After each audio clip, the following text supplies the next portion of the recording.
Oke, selamat pagi, selamat siang, ataupun selamat malam, kapanpun dan dimanapun teman-teman menyaksikan video saya ini. Tidak terasa kita sudah sampai di pertemuan yang keenam, yang kali ini kita masih akan membahas kelanjutan dari regresi linier berganda gitu ya. Setelah teman-teman kemarin mempelajari dan, saya harap sudah menguasai ya beberapa latihan, baik secara kelompok ataupun melalui praktikum, bagaimana menginterpretasi juga sudah saya berikan. Semoga dengan tugas-tugas itu teman-teman bisa memahami, apa yang perlu dikuasai di, pertemuan 45 ya, terutama terkait dengan RLB gitu. Nah, di sini kita akan melanjutkan ke materi yaitu extra sums of square, kemudian coefficient of partial determination, dan coefficient of partial correlation gitu ya. Kenapa sih kita harus mempelajari ini gitu? Nah, namanya saja regresi linier berganda gitu ya teman-teman. Pasti kita akan berkaitan dengan beberapa variabel bebas. Artinya, masing-masing variabel itu bisa jadi memiliki kontribusi yang berbeda-beda gitu ya. Oke, kita akan mulai, sebentar lagi, bismillahirrahmanirrahim. Ya, kita mulai dari extra sum of square. Tadi sebelumnya saya sudah sampaikan, kita punya beberapa variabel bebas gitu ya teman-teman.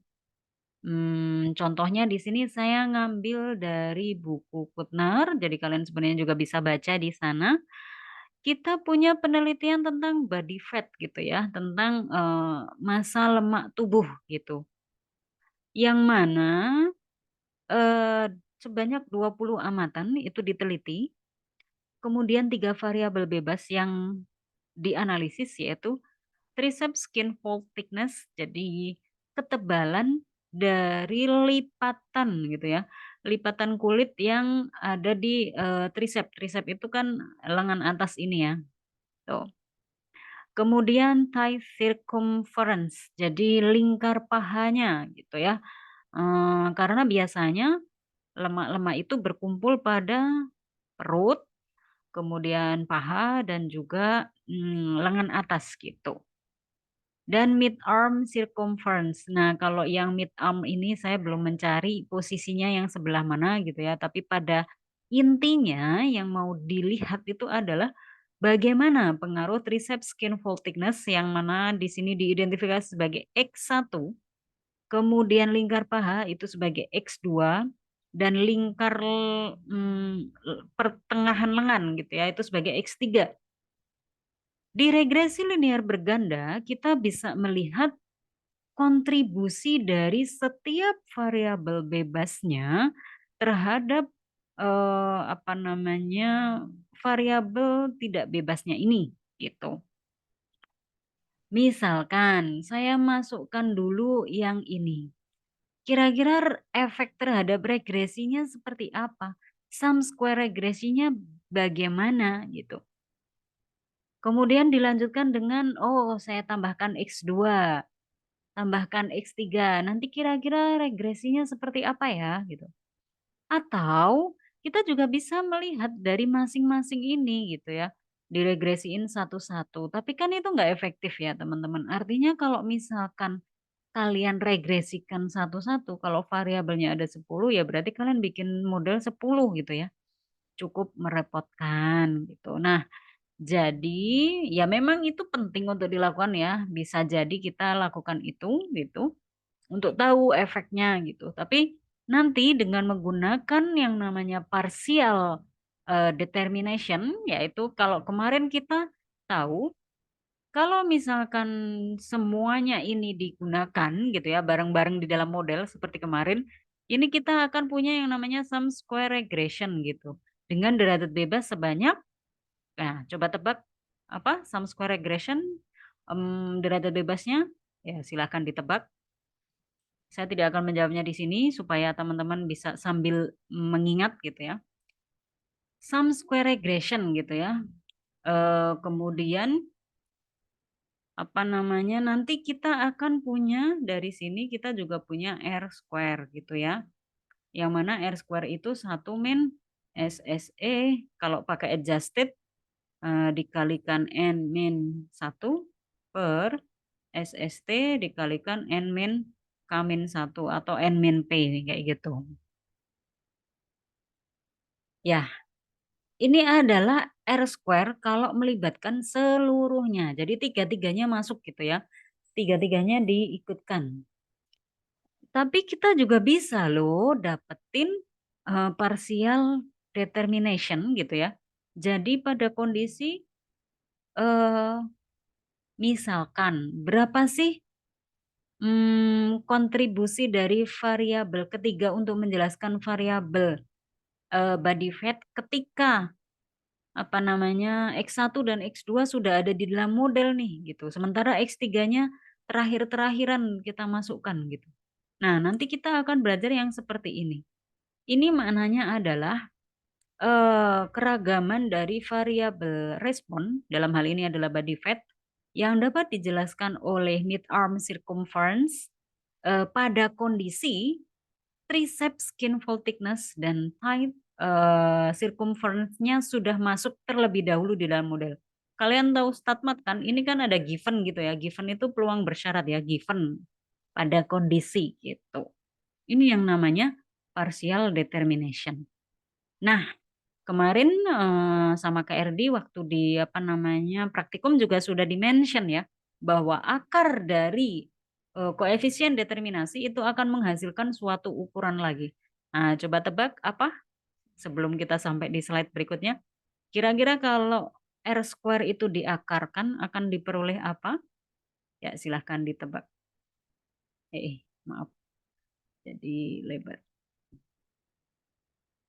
Oke, nah ini kondisi ketika apa namanya masing-masing dari variabel bebasnya ini dimasukkan gitu ya.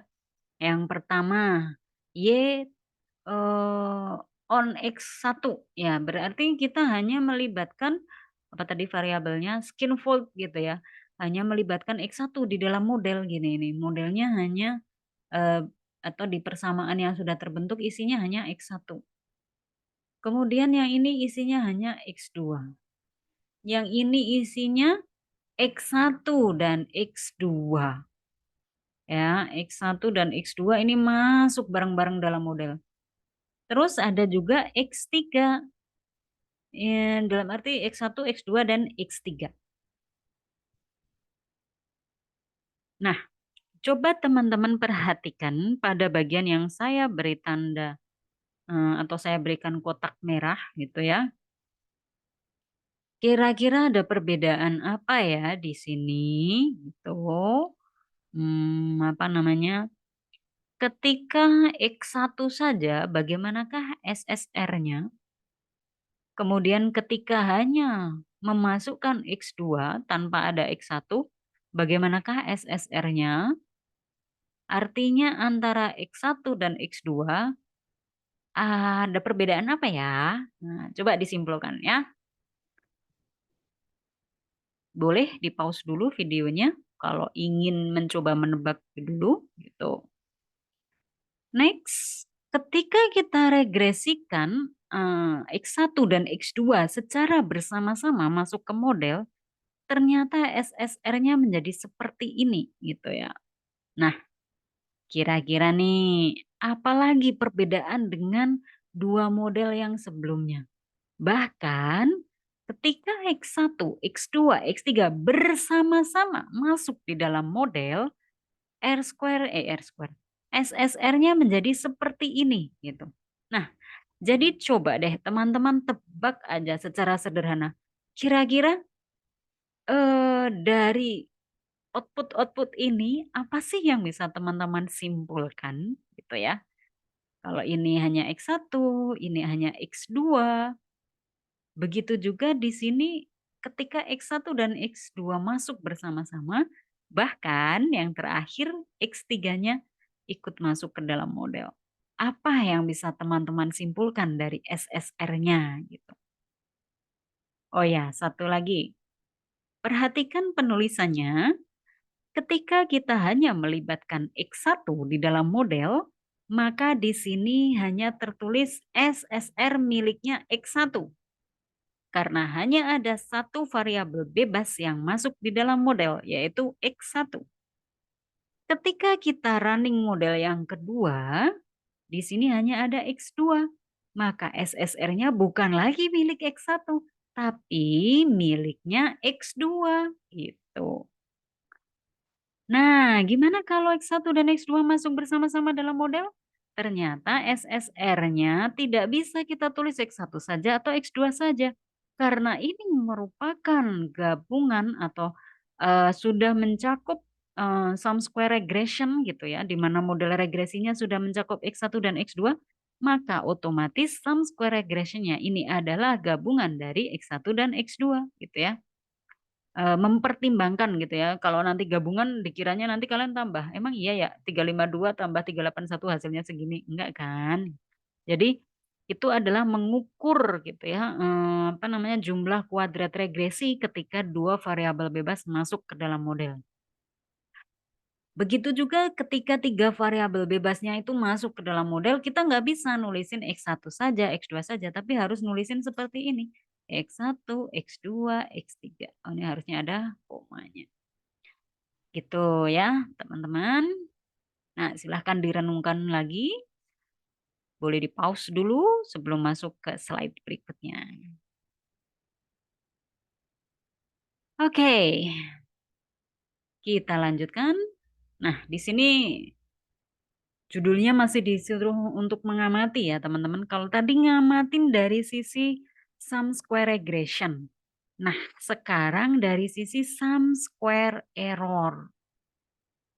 Ketika X1 masuk ke dalam model, kita tuliskan ini sebagai SSE dari X1 gitu ya.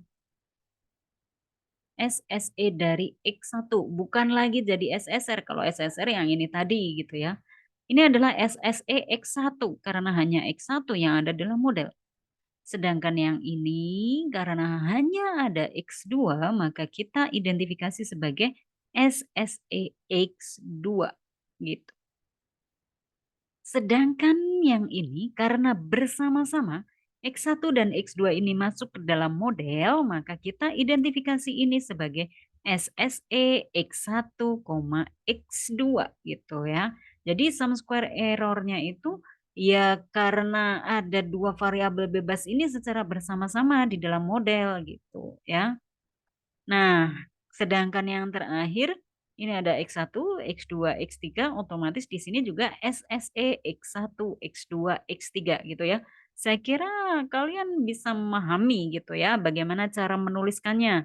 Tergantung ada berapa variabel bebas yang masuk di dalam modelnya gitu. Saya minta konsep yang sebelumnya, yang di slide sebelumnya, di slide 4 itu juga dipahami penulisannya, yang di slide ini juga gitu ya, karena kalau enggak memahami nanti berikutnya akan bingung.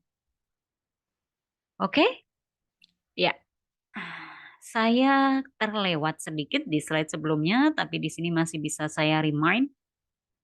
Kalau tadi kita lihat ada perubahan ya di SSR. Nah, silahkan juga coba teman-teman simpulkan gitu ya. Gimana sih perubahan atau keadaan SSE pada keempat model ini gitu ya. Coba kalian renungkan kira-kira apa yang terjadi. Dan tentunya ini tabelnya masih sama dengan yang slide 4 ini ya teman-teman. Jadi hanya berubah posisi saja. Kalian perhatikan apa yang terjadi dengan sum square total di keempat model itu. Oke, silahkan dilihat, dipahami, coba dianalisis gitu ya. Saya tidak akan menyampaikan, kalian bisa melihat angkanya dan menyimpulkan sendiri. Oke, kalau belum paham, boleh dihentikan dulu videonya sebelum masuk ke bagian berikutnya. Ya, kita akan masuk lagi gitu ya. Kalau dari yang contoh tadi masih belum dapat feel-nya gitu ya, belum dapat insight-nya, saya akan ajarin lagi nih. Kita ambil tabel pertama dan kedua ya. Jadi contoh kasus yang pertama adalah jika RLS dengan variabel bebas X1 saja. Ternyata seperti ini teman-teman. Ini adalah sum square regressionnya ya sebesar 352,27. Kemudian di sini ada sum square error ya, sum square error 143,12. Oke, bisa dipahami ya teman-teman. Jadi seluruhnya dari atas sampai bawah ini kalian bisa anggap sebagai sum square total. Kalau di buku Kuttner ini ditambahin O, SSTO gitu ya. Oke, next kita lihat untuk kasus dengan variabel bebas X2 saja. Kita lihat sum square totalnya. Juga coba perhatikan. Ternyata sum square regressionnya itu 381,97. Nah nih, teman-teman coba lihat. Sum square regressionnya antara X1 dan X2 itu berbeda.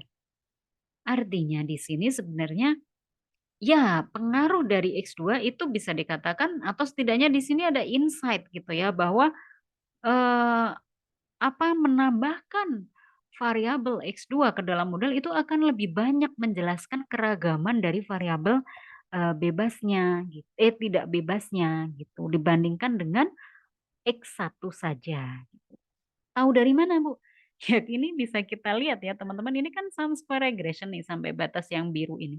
Ini kalau X1, ini kalau X2. X1 itu hanya 352, sedangkan X2 itu 381. Kalau kontribusi yang bisa dijelaskan itu lebih besar, otomatis errornya akan turun. Nah, teman-teman bisa lihat, bandingkan warna hijaunya ketika ada X1 dan maksudnya ketika X1 di dalam model dan ketika X2 di dalam model. Ternyata errornya ketika X1 itu ada di dalam model lebih besar daripada ketika kita gunakan yang X2 ya. Nah, ini tolong dipahami. Jadi setelah lihat ilustrasi ini kira-kira sum square totalnya gimana ya teman-teman? Is there any differences between the first and the second model? Ya, just try to conclude it. Ya, oke, saya tidak akan menyampaikan karena di sini sudah sangat jelas sekali ya. Oke, semoga dipahami sampai sini. Berikutnya ini agak mikir, jadi siap-siap. Ya, kita akan coba lakukan yang namanya sekuensial gitu ya teman-teman. Apa sih sekuensial? Sekuensial ibaratnya gini, kita itu masukin variabel-variabel ke dalam model biasanya ngikutin aturan tertentu gitu ya. Biasanya pakai yang mungkin kontribusinya terbesar dulu. Kalau di apa namanya SPSS itu ada macam-macam ya, ada stepwise, ada backward, ada forward gitu, macam-macam lah. Nah, itu pikirin nanti. Sekarang kita coba-coba aja dulu ya, namanya juga trial and error gitu. Nanti kalau udah dapat ilmunya, nah baru deh tahu.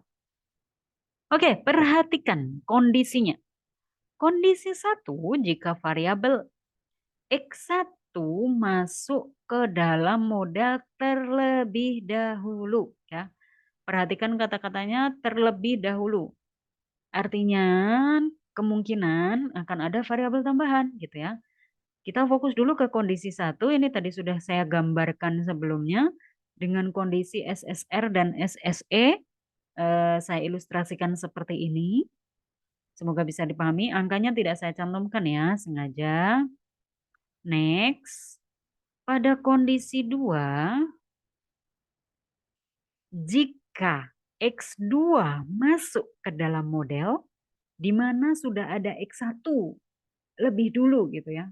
Semoga bisa dipahami. Jadi X1 masuk dulu nih. X1 masuk dulu tuh kondisi satu nih kayak gini nih. Sum square regression dan errornya ketika ada X1. Makanya ini namanya X1, ini juga X1. Sekarang Ketika saya tambahkan X2 masuk ke dalam model, ternyata sum square regressionnya berubah gitu teman-teman. Errornya juga pasti berubah. Kita lihat.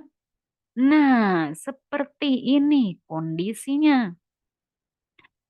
Ini adalah kondisi ketika sum square regression mengandung X1 dan X2 gitu. Kalau kalian melihat, kok kayak sama dengan SSR X2 tadi gitu ya. Ya namanya juga ilustrasi gitu ya. Jadi coba jangan protes dulu ya, terima aja dulu. Ya, ini kondisi kedua gitu ya. Ketika kita masukkan variabel bebas kedua setelah ada variabel bebas pertama. Tentu teman-teman lihat regresinya akan meningkat gitu ya. Oke, perhatikan ilustrasi ini. Ya, ada perbedaan, pasti ada perbedaan ya, kalian sudah tahu. Dan berikutnya kita lihat, ah, ada suatu area berwarna merah yang merupakan selisih gitu ya. Selisih dari apa? Ya selisih dari perubahan yang terjadi. Perubahan apa? Coba kalau teman-teman pikirkan. Ini pada kondisi ketika apa namanya kondisi dua ya. Jadi kalau kita hitung batasnya dari hanya X1 saja kan sampai di sini ya. Gitu. Tapi ternyata sampai dengan adanya X2 sum square regresinya bertambah. Jadi, saya pernah menyampaikan kalau ada nambah variabel itu sum square regresinya pasti akan bertambah. Ketika menambah variabel, errornya akan turun. Nah, ini dia selisihnya. Itu teman-teman ya kalau kurang pas dikit-dikit dimaklumin lah ya. Apa sih ini? Ya, ini dikenal dengan nama sum square regression X2 given X1. Artinya apa? Ini bisa dilihat dari dua sisi ya, teman-teman. Kalian mau lihat dari sisi yang biru atau mau lihat dari sisi yang hijau? Itu bisa saja. Maksudnya apa? Gitu ya. Jadi saya ulangi lagi. Ini adalah kondisi dua ketika X2 masuk setelah X1 masuk gitu ya. Sehingga ada suatu selisih yang ada di sini kita lihat bersama-sama. Yang ini disebut dengan sum square regression X2 given X1. Ya, apa sih maksudnya? Ya, kita lihat bersama-sama. Oke, saya ulangi lagi ini ilustrasinya. Coba teman-teman perhatikan. Inilah yang disebut dengan sum square atau extra sum square, yaitu kalau kita lihat dari sisi sum square errornya apa? Menurun kan? Makanya kita melihatnya kalau dari sisi yang warna hijau itu adalah marginal reduction atau pengurangan atau penurunan dari sum square error sebagai hasil masuknya atau ditambahkannya X2 ke dalam model yang telah ada X1 gitu. Ya. Jadi kalau kita lihat dari sisi yang warna hijau, sekali lagi dari sisi warna hijau berarti itu adalah kondisi marginal reduction ya dari SSE as the effect of including X2 into the model given X1 existing in the model gitu ya. Apa namanya? Jadi di sini kalau kita bisa lihat SSR X2 given X1 itu bisa dilihat dari SSE X1 dikurangi SSE X1 give, koma X2. Ya, secara logika kalau misalnya lupa, aduh harusnya yang kan orang-orang ingatnya ini ya teman-teman. Kalau ada X1 dan X2 pasti lebih besar nilainya, belum tentu. Lihat dulu apa yang dibahas. Kalau dari sisi error itu pasti yang variabelnya lebih sedikit itu SSE-nya yang lebih besar. Itu ya, semoga bisa dipahami. Nah, itu tadi kalau kita lihat dari sisi warna hijau. Kalau kita lihat dari sisi warna biru, artinya bukan lagi marginal reduction, tapi marginal increase ya, atau penambahan, peningkatan dari SSR sebagai hasil dari masuknya X2 dalam model yang sudah ada X1 gitu. Ya, jadi SSR X2 given X1 itu bisa dilihat dari dua sisi. Jadi yang mana Bu? Yang benar-benar semua, terserah kalian mau pakai yang mana gitu. SSR X2 given X1 kalau kita lihat dari sisi sum square regression itu dia akan apa namanya? SSR-nya pasti yang kondisi lebih banyak variabel bebasnya akan dikurangi dengan SSR yang variabel bebasnya lebih sedikit itu. Jadi kebalikannya ya teman-teman, kalau SSE itu semakin banyak variabel pasti akan semakin turun. Sedangkan SSR semakin banyak variabel maka nilainya akan semakin besar. Tuh. Oke? Semoga contoh ini bisa dipahami. Tolong kalau belum paham di pause, balik lagi ke sebelumnya. Oke, kita lanjutkan. Jika variabel X2 masuk terlebih dahulu, wah ini kebalikannya. Oke. Kalau X2 masuk terlebih dahulu, oh saya salah tabel ya, sebentar.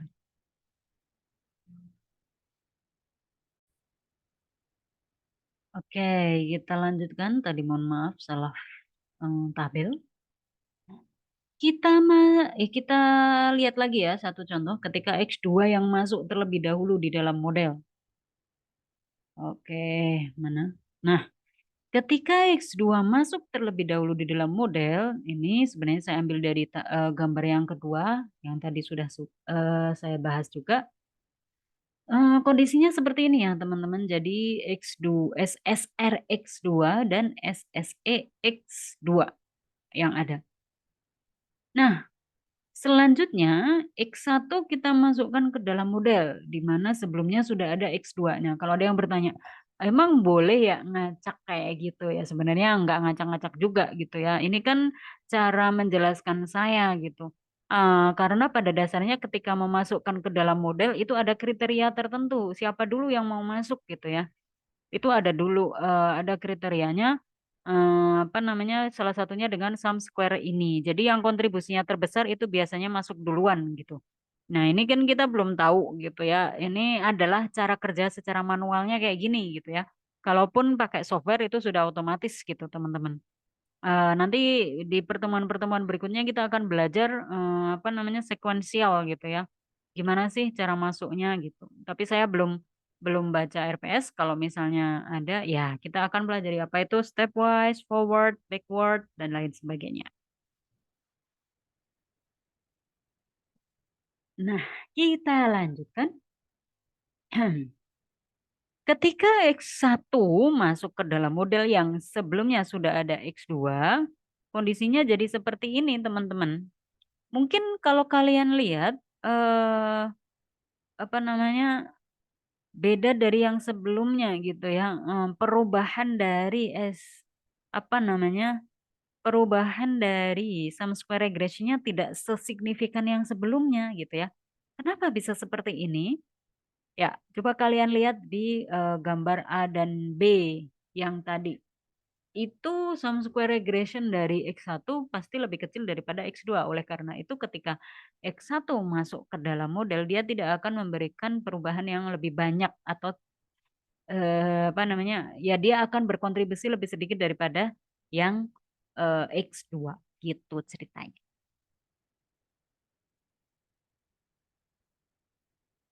Oke, next perhatikan lagi. Nah, ini ada suatu tambahan gitu ya, yang tadi juga sudah saya bahas.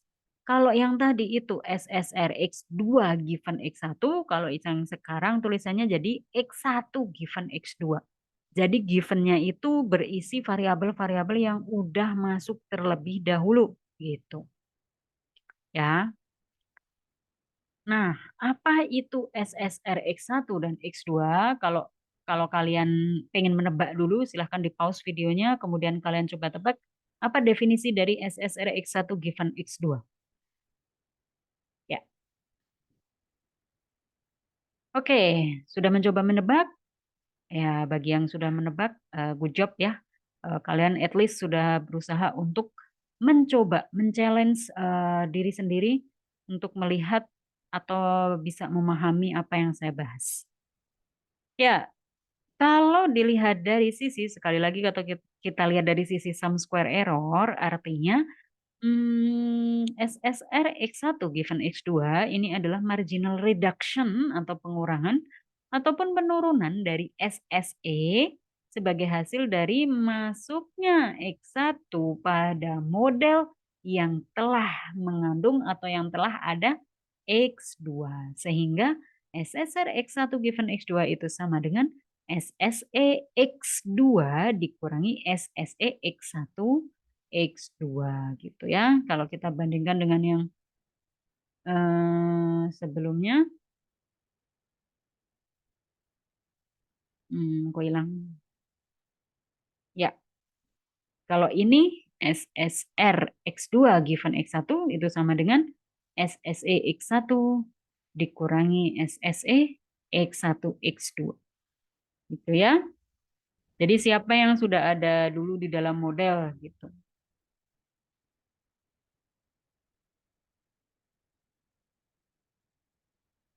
Next. Ya, semoga bisa dipahami. Kalau kita lihat dari sisi regression gitu ya, berarti dia adalah marginal increase gitu ya, atau penambahan ataupun peningkatan dari SSR sebagai hasil dari masuknya atau ditambahkannya X1 pada model yang sudah ada atau yang sudah mengandung X2 gitu. Makanya di sini givennya given X2 ya. Kalian tahu kan simbol given? Kalau di alpha kan jadi P tolak H0 given H0 benar gitu kan. Jadi kita meyakini bahwa H0-nya benar dulu gitu ya. Dan sama dengan yang ini berarti given itu juga X2-nya ada dulu gitu di dalam model.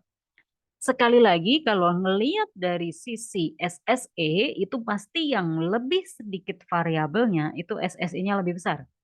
Kebalikannya kalau dari sisi SSR jika jumlah variabel bebasnya itu lebih sedikit kemungkinan ya bahkan bisa dipastikan SSR-nya itu pasti lebih apa namanya sedikit gitu ya, lebih rendah gitu. Jadi kalau dari sisi SSE itu semakin banyak variabel akan menurun, kalau dari SSR semakin banyak variabel bebas ya, maksud saya variabel bebas maka semakin meningkat nilainya. Oke, semoga bisa dipahami. Next. Nah, ini kalau digambarkan secara keseluruhan ya, teman-teman. Maaf warnanya beda. Awalnya sebenarnya hijau gitu ya, cuman tadi biar eye catching jadi saya ganti merah gitu. Tapi sama aja kok.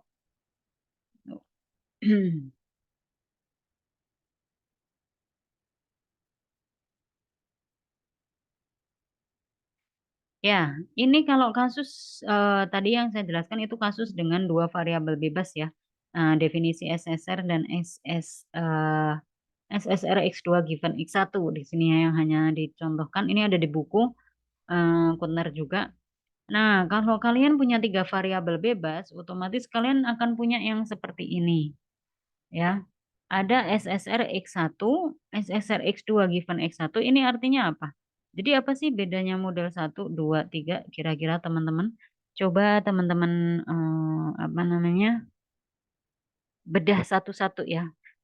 Besok saya tanyain apa nih maksudnya dari tiga variabel bebas ini kira-kira apa sih bedanya gitu ya. Kok ada SSR X1, SSR X2 given X1, SSR X3 given X1, X2.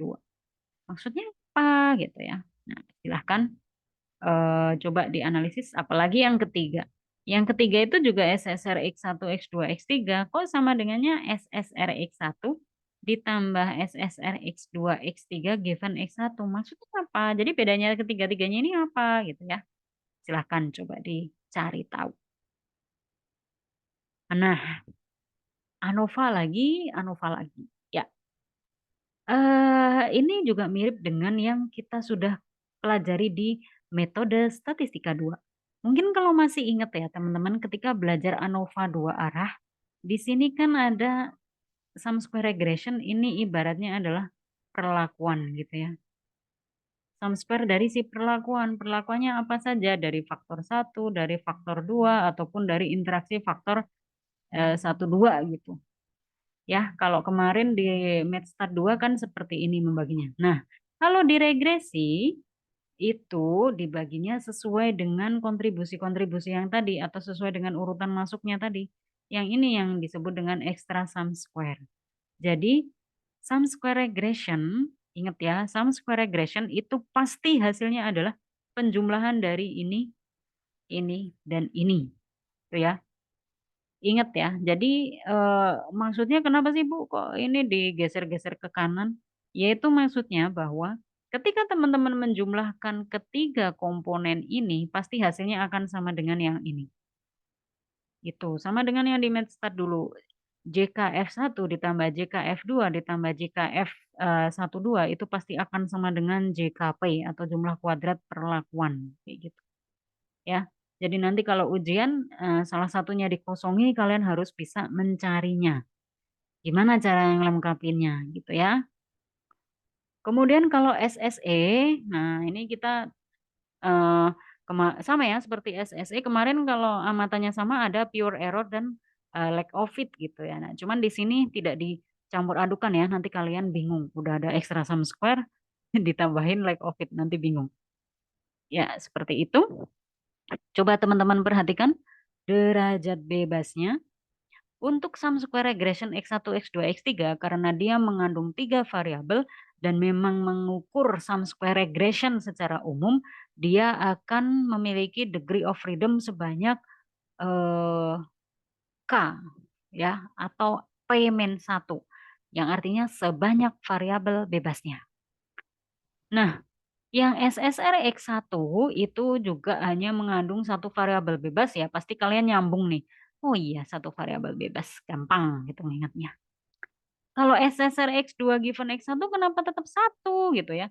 Ya, karena SSR X2 given X1 pada dasarnya kita hanya mengukur kontribusi dia gitu ya. Kontribusi dari X2 pada kondisi X1 sudah ada di dalam model.